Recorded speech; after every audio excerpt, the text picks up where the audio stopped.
Mencionaba Eduardo legados. En legados tenemos charlas sobre un texto y capítulo de la Biblia.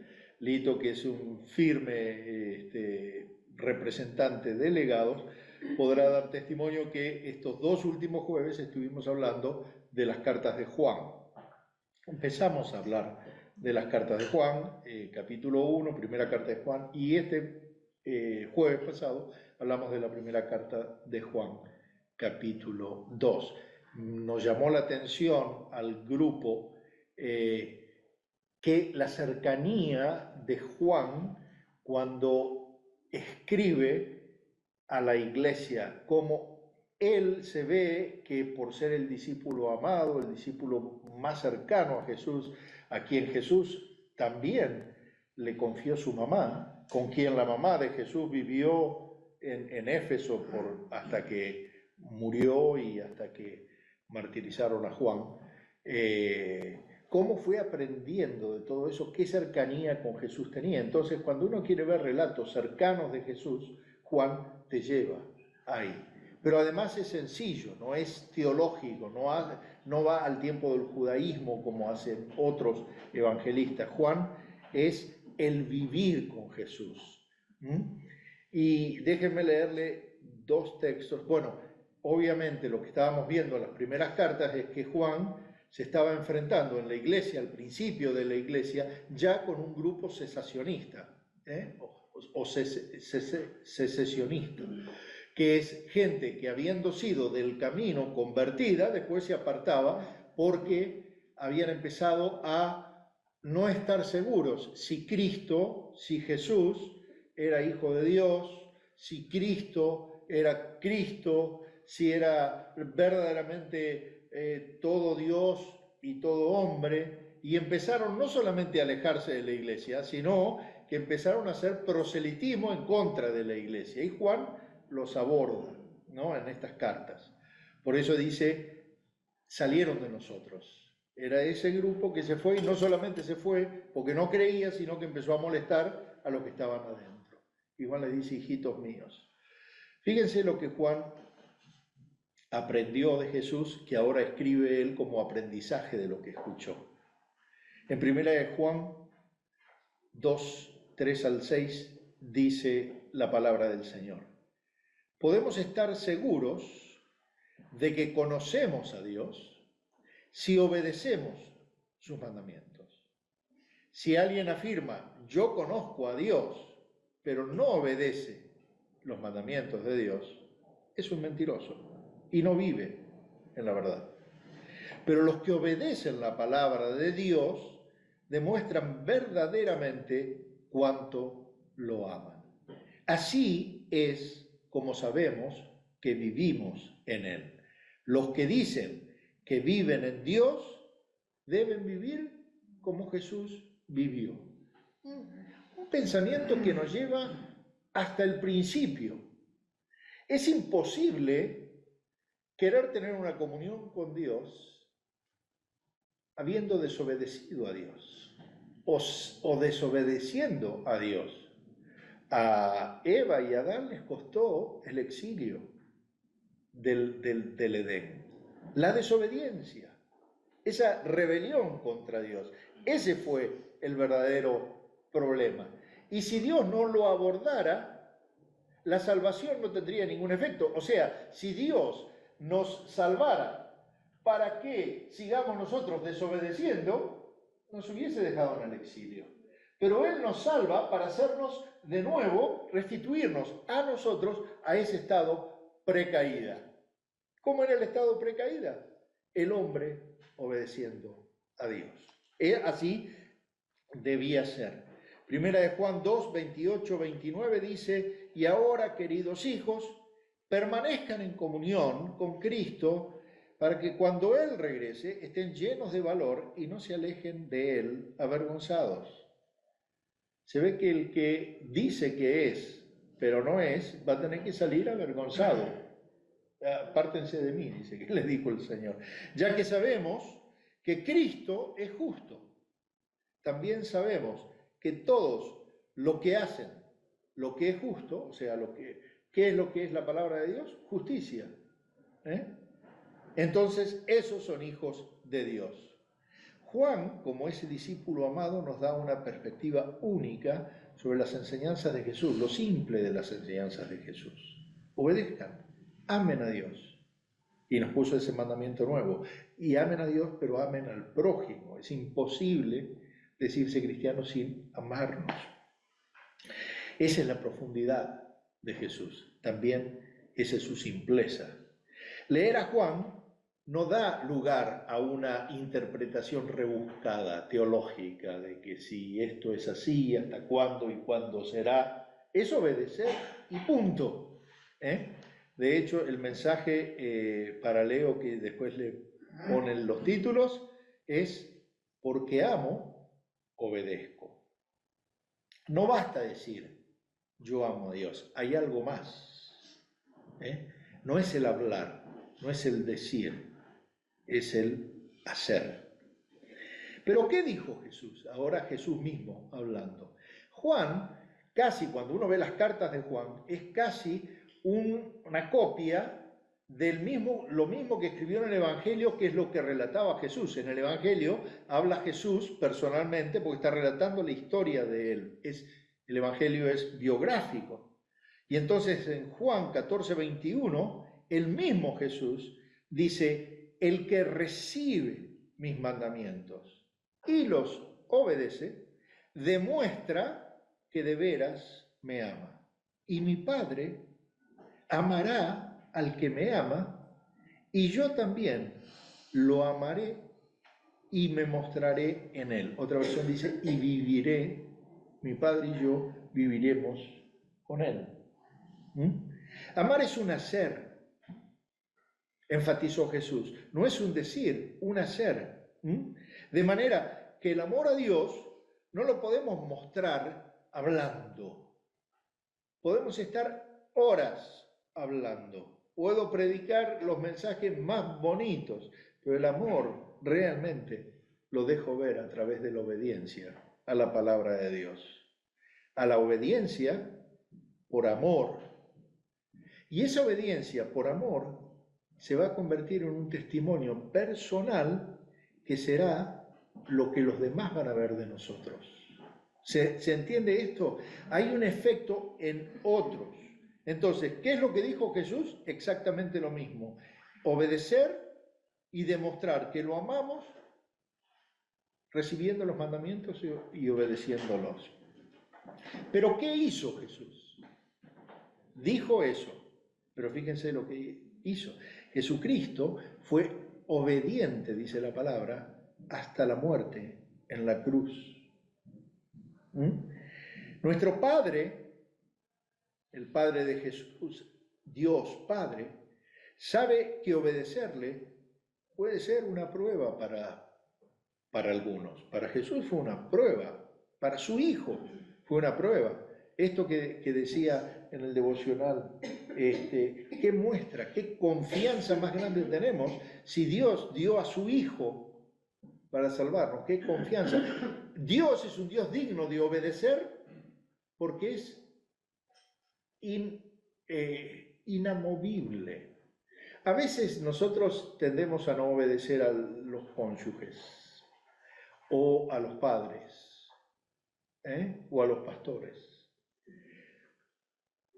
A veces porque ponemos reparos, pero con Dios no podemos poner ningún reparo, porque Dios nunca se equivoca. Yo no puedo creer que Dios es todopoderoso y que nunca se equivoca para darme la eternidad, pero pensar que cuando me está hablando con su palabra se equivoca, por eso no lo obedezco. No hay lugar para el razonamiento. Podemos y debemos estar alentados por el ejemplo que Jesús pone en el Gólgota o en el huerto de Getsemaní, donde lucha en oración, pidiéndole al Padre, pero que por favor si pudiera pasar esa copa. Pero él, a pesar de eso, le dijo, pero Señor, yo estoy comprometido en ser obediente, aunque luche. Esa copa que dice Mateo 26:9, Señor, veo una copa que si puedes hacer pasar esa copa de mí, ¿qué sería eso? Bueno, por lo menos 4 cosas que vemos en el mismo texto. Primero, el sufrimiento que iba a soportar Jesús al ser crucificado. Ser crucificado era sufrir cruelmente. Después, que iba a cargar en sus espaldas el pecado del mundo entero. Él no había pecado, murió sin pecado. Por eso pudo ser el Cordero perfecto. Pero cargó los míos. Y no solamente eso, cargó los de Liam, los de Sophie, los de Nico, los de Alex y los de los hijos de ellos que van a venir. Cargó los pecados de todos. Eso le tiene que haber pesado. Pero también sabía que los discípulos iban a desertar, que Pedro lo iba a negar. Y además, que en ese momento que cargaba todos los pecados, Dios mismo se iba a apartar de él, porque Dios no puede convivir con el pecado.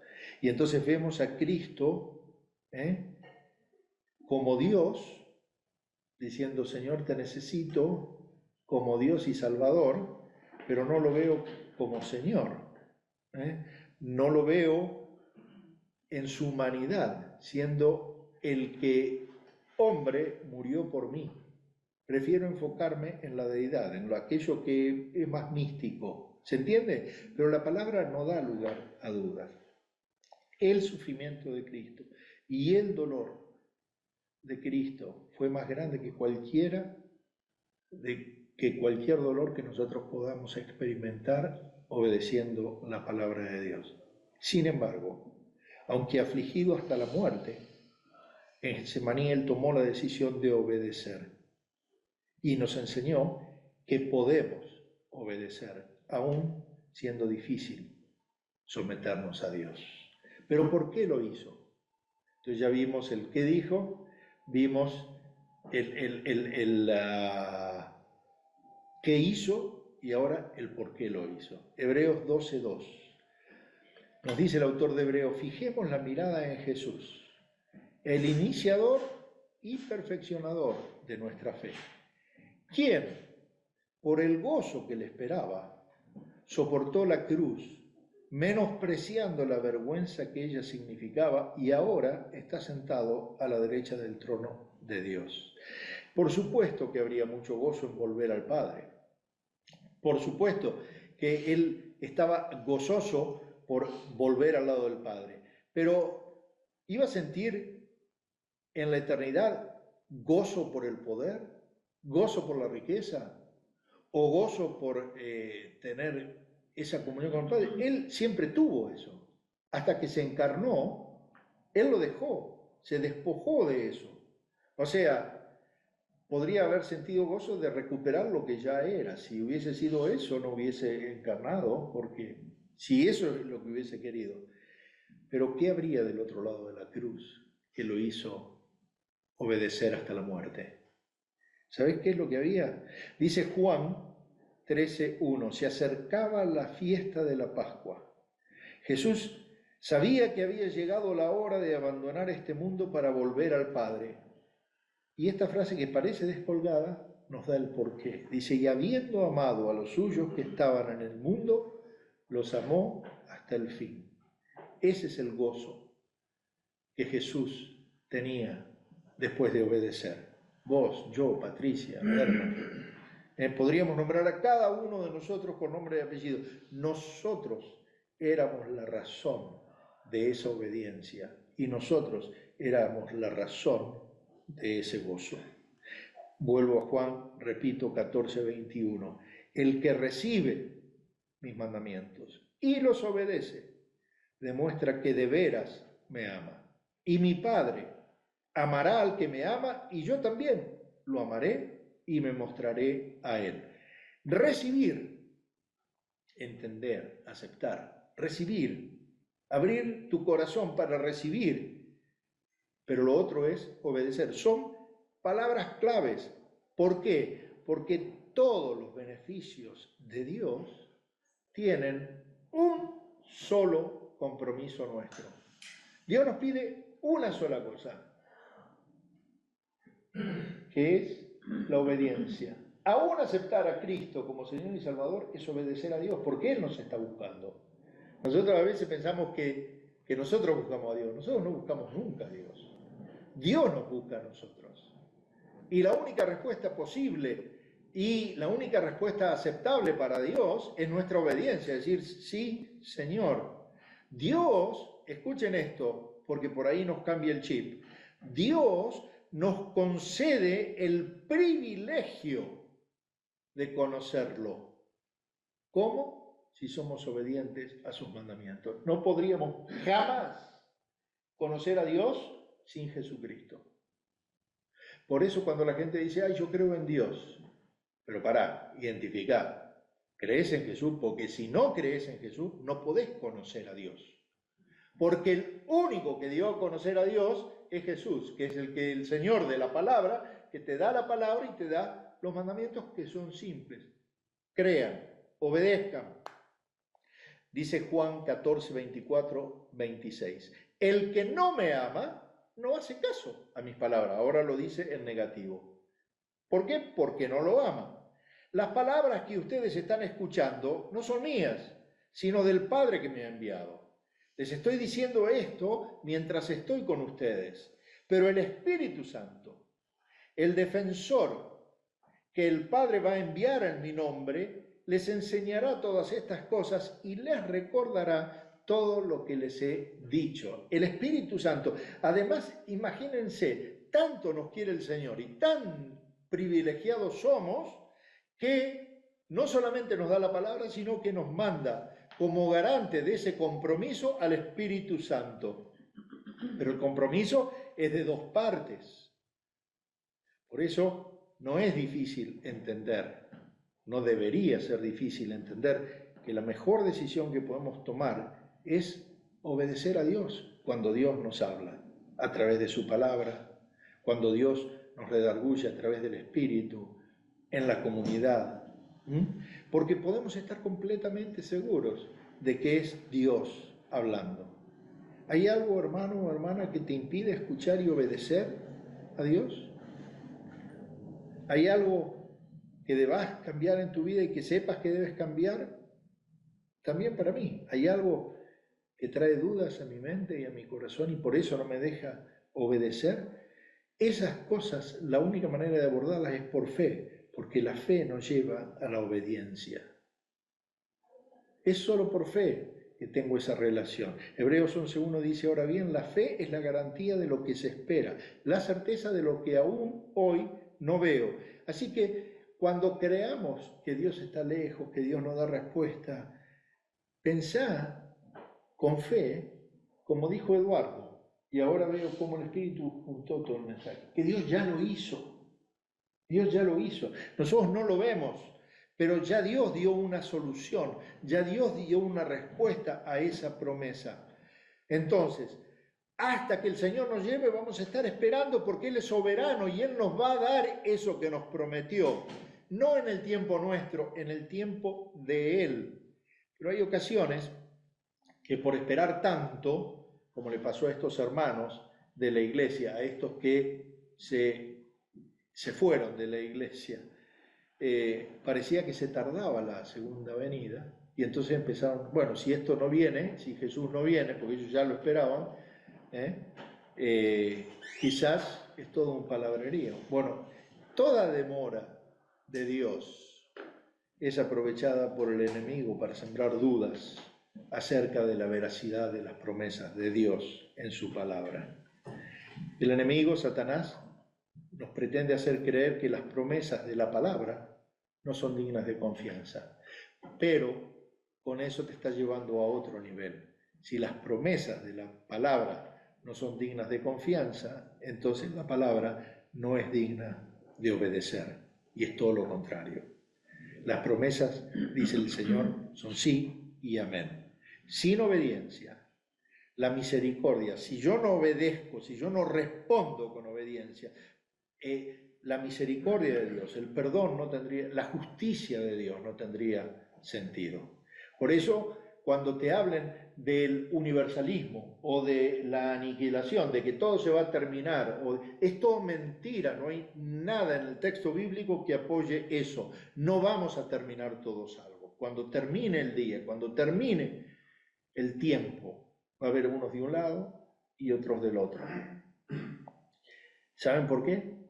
Porque esa fue la razón por la que Jesucristo vino al mundo, para separar a unos de otros. Entonces yo no puedo tomar lo bueno pensando que no tengo que obedecer. Si quiero satisfacer la justicia de Dios, que llevó la pena por mis pecados en Jesús, que no tenía pecado, no puedo tomar ligeramente la instrucción de Jesús acerca de que esa bondad, esa misericordia y esa justicia y ese amor tienen que llevarme a la obediencia. Se necesitó la cruz, se necesitó la muerte, se necesitó el castigo que yo merecía, que tú merecías, que lo pagara Jesús. Pero si recibimos ese sacrificio, o sea, si soy salvo, ahora necesito obedecerle por amor. Te dejo estas preguntas para reflexionar en casa. ¿Cómo anda nuestro testimonio? ¿Cómo estamos obedeciendo? ¿Cómo estamos? ¿Cómo estamos cumpliendo los mandamientos dados por el Señor? Cuando lleguemos a la presencia de Dios, no nos van a dejar entrar por llevar la credencial. ¿No es cierto? Le decía a Eduardo el otro día que estábamos hablando, a nosotros nos sobran credenciales, nos sobra currículum, pero nos falta gente. A Orville le sobraba currículum. Un pastor que bendijo a Latinoamérica. Un pastor que cuando lo lees, aún después de partido con el Señor, sigue bendiciendo gente. Ayer le mandé a Omar Gaitán un trocito de un libro de Orville, que él menciona en las clases que estamos dando en el grupo casero de los viernes.